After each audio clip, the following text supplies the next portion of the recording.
Hi everyone, and welcome to the next episode of my Ultimate Beginner's Guide for Urban Sketching Material series. Today we are going to talk about paper. I see a lot of beginning artists using raw paper for their sketches and getting disappointed with their drawing skills, but very often it's not about the skill but about the unsuitable paper. I personally think that paper is the most important material for sketching and drawing, even more important than paint.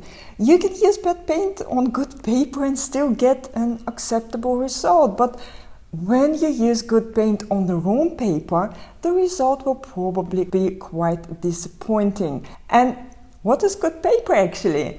In my opinion, good paper is the paper that works best with your drawing supplies. Let's take a look at a few options. I will divide this topic into a few different videos because I believe that when it comes to learning a new skill, it's easier to understand and remember information when it's presented in small, digestible chunks, instead of overwhelming you with a ton of information at once. So I will show you the paper and how I use it myself, okay? Let's start. Okay, paper. Where to start? There are so many different types to choose from. Here are a few options that I think are great for urban sketches. Watercolor paper. This paper can handle wet media like watercolor, gouache, or ink washes. It's durable and comes in different weights and textures. You can go hot press for smoother surface or cold press if you like a bit of texture. The paper I have here is from Arches. This is a cold press watercolor paper, a small block. And this is hot press paper from Winsor & Newton. And here I also have another block. It's also from Winsor & Newton, but it's totally different watercolor paper and a different format. These two blocks are cotton paper and this is cellulose paper, but we're going to talk about it a little bit later in one of the next videos, okay? So as for hot and cold press watercolor paper, I want to show you how I use it in my sketches. I like the texture a lot and I very often use a cold press paper, and I don't like a hot press paper that much, but I want to show you what you can do with it.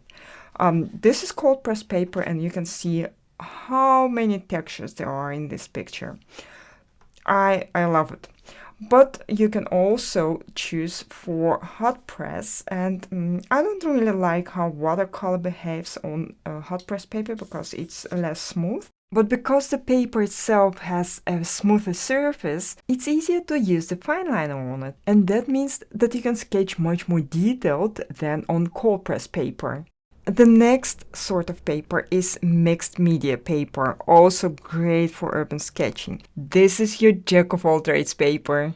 It can handle a variety of media, including wet and dry techniques.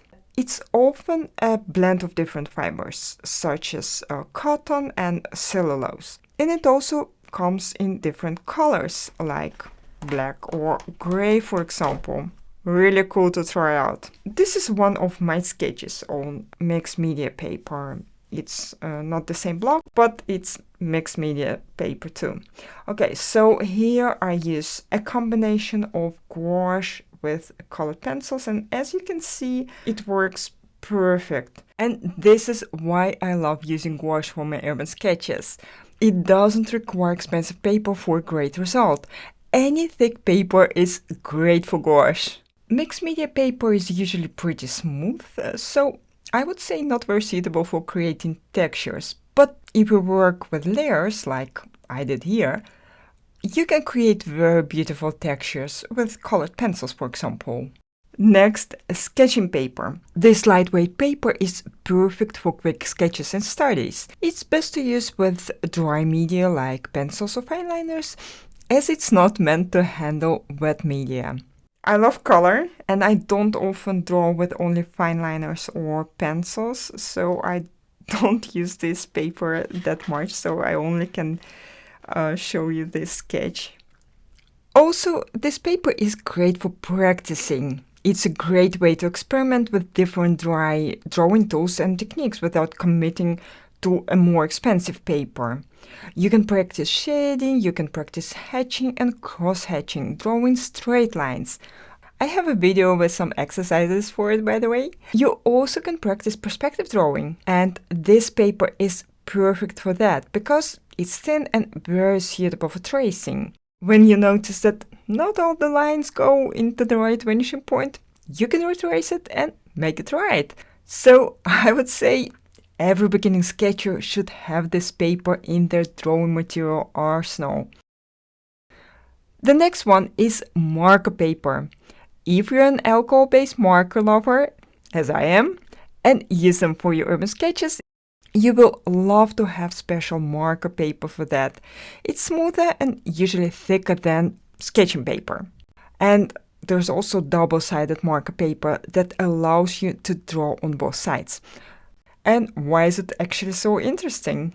Because markers bleed through normal paper like this.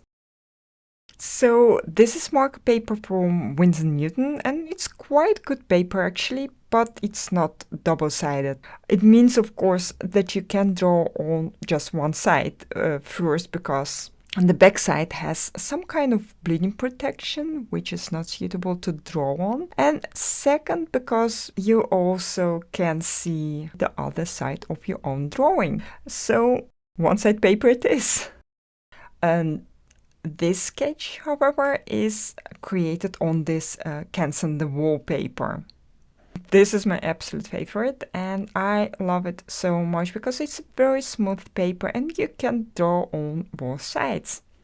There is a kind of barrier layer that protects it from bleeding, so you can use it as a kind of sketchbook.